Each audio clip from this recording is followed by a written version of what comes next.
क्या तुर्की ने भारत से टक्कर लेकर सबसे बड़ी भूल कर दी है?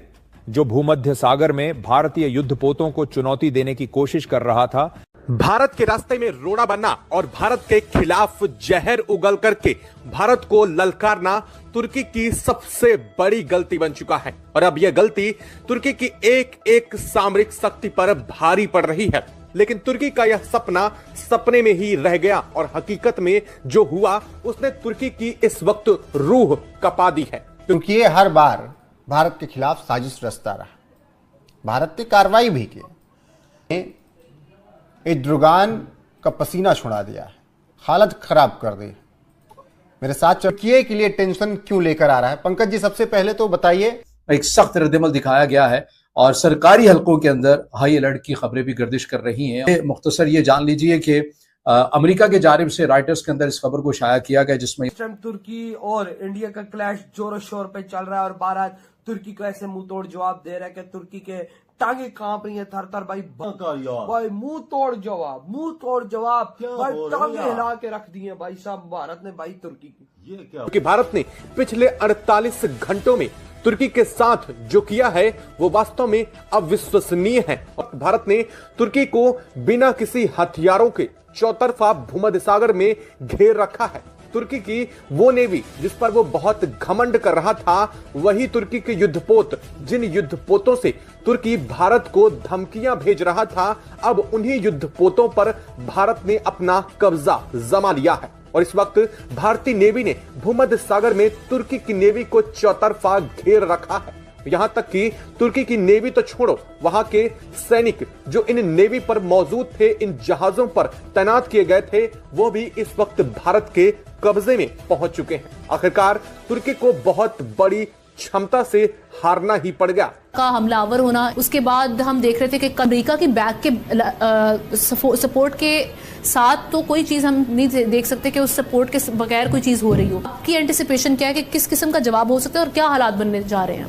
तुर्क सदर एर्दोगान का कहना है कि नस्ल कुशी के खिलाफ सबसे मौसर आवाज तुर्किया की है। सबसे ज्यादा भारत के नेवल एक्सरसाइज से प्रॉब्लम है। ऐसा है कि भारत की जो नेवी है वो ग्रीस की नेवी को ट्रेनिंग भी दे रही है और इंफ्रास्ट्रक्चरल सपोर्ट भी प्रोवाइड कर रही है और साथ में प्रैक्टिस भी कर रही है। और ये सब हो रहा है भूमध्य सागर में। अब तक होता यह है कि तुर्की जो है वो किसी भी देश को भूमध्य सागर में फटकने नहीं देता। ठीक उसी तरह जिस तरह चाइना साउथ चाइना सी में किसी तीसरे देश को फटकने नहीं देता, उसी तरह भूमध्य सागर में अगर कोई देश प्रैक्टिस करता है, नेवल प्रैक्टिस, तो तुर्की विरोध करता है। अब हुआ यह है कि भारत ग्रीस के साथ मिलकर भूमध्य सागर में प्रैक्टिस कर रहा है, नेवल एक्सरसाइज कर रहा है। अब तुर्की ने धमकी दी कि भारत अपने नौसैनिक बेड़े को वापस लेके जाए। भारत ने कहा तेरी ऐसी की तैसी, और तू कौन होता है बोलने वाला? ये डायरेक्ट ये तुर्की ने भारत से कहा कि अपने जहाज वापस ले जाओ।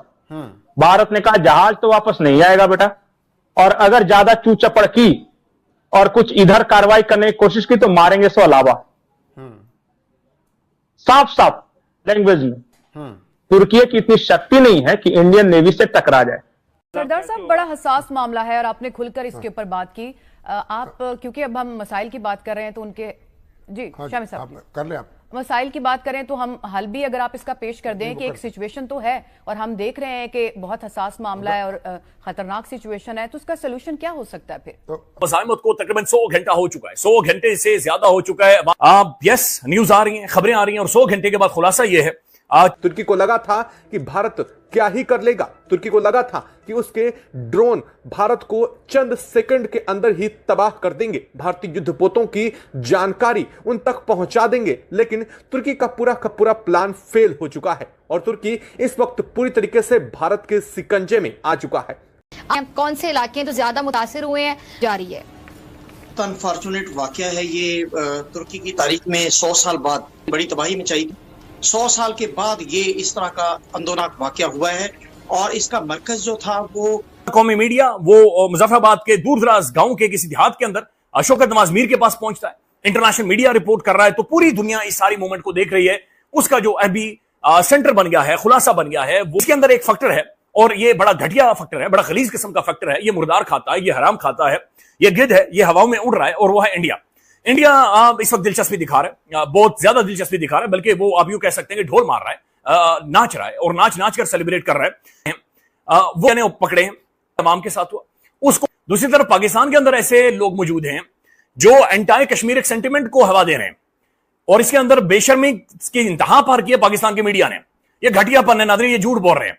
मेरी बहुत मैसिव, बल्कि सारी पाकिस्तानी ऑडियंस है, ये आपके साथ फ्रॉड कर रहे हैं। क्रिकेट में बिजी थे, हमें नहीं पता था कि ये पॉलिटिक्स में क्या हो रहा है। किसी जगह पे देखा, ये अभी कोई खबर आई है, अभी कोई आई है, क्या हो गया, और जगह पे भी नहीं देखा। जिस तरीके से मतलब बोल रहे हैं कि घेर लिया, पहले उन्होंने इंडियन युद्ध पोत को घेरा, उसके बाद जो है ना इंडिया ने उनको वार्निंग दी, 8 घंटे का टाइम दिया कि भाई आप जो है ना ये घेराबंदी खत्म करो, वरना हम इसके ऊपर एक्शन लेंगे। एक्शन इंडिया ने क्या लिया कि उनका जो है ना गैस पाइपलाइन को तबाह कर दिया। ये अजीब सिस्टम है यार, एकदम। हम क्रिकेट देख रहे थे इन दोनों, हमने पॉलिटिक्स आपको पता है बहुत कम उस पर एक्ट किया है, बिल्कुल। लेकिन क्रिकेट के बीच बीच ये क्या हो गया, कोई वॉरशिप रुकी हुई थी, उसको नहीं, मतलब कोई रास्ता हमने नहीं देखा, वाकई में यार सच बोलूं, हमने नहीं देखा था, एकदम से अचानक से ये खबर आई है यार। मैं तो खुद हिल गया कि यार ये हुआ कैसे। और सबसे बड़ी बात यार, तुर्की की ऐसी हिम्मत कहां से आ गई कि वो इंडिया की युद्धपोत को रोके यार। शायद तापरा भारत का युद्धपोत जा रहा हो तो अपनी खुन्नस निकालने के लिए।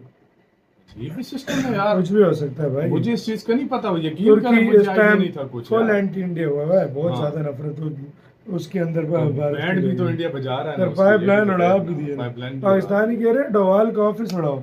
वो चाचा सठिया गए, लाली चाचा भाई, अजीब सिस्टम पे तुम लोग अलग ही दुनिया में रह रहे। सही बात भाई। भारत ने आज तुर्की की गैस पाइपलाइन को उड़ा दिया, वो बड़ा उछल रहे थे, भारत को धमकियां दे रहे थे, भारत से मस्ती कर रहे थे, भारत की पनडुब्बियों को घेर रहे थे, भारत की फ्रिगेट्स को घेर रहे थे। भाई चार अपने जहाज बड़े भेज दिए कि इनको रोको, इनको घेर लिया चारों तरफ। भारत ने उसी टाइम भाई सब तुर्की 8 घंटे का टेंडर मोदी जी ने दिया है कि इनको पीछे हटा लो, वो नहीं माना। लेकिन फिर भारत ने आज पाइपलाइन उड़ा दी, सबसे बड़ी पाइपलाइन जो तुर्की को जाती है। और भारत ने भाई साहब साफ इस टाइम तुर्की को बोल दिया, अगर तुम लोगों ने एक भी मिसाइल हमारी मतलब शिपों पे फायर किया तो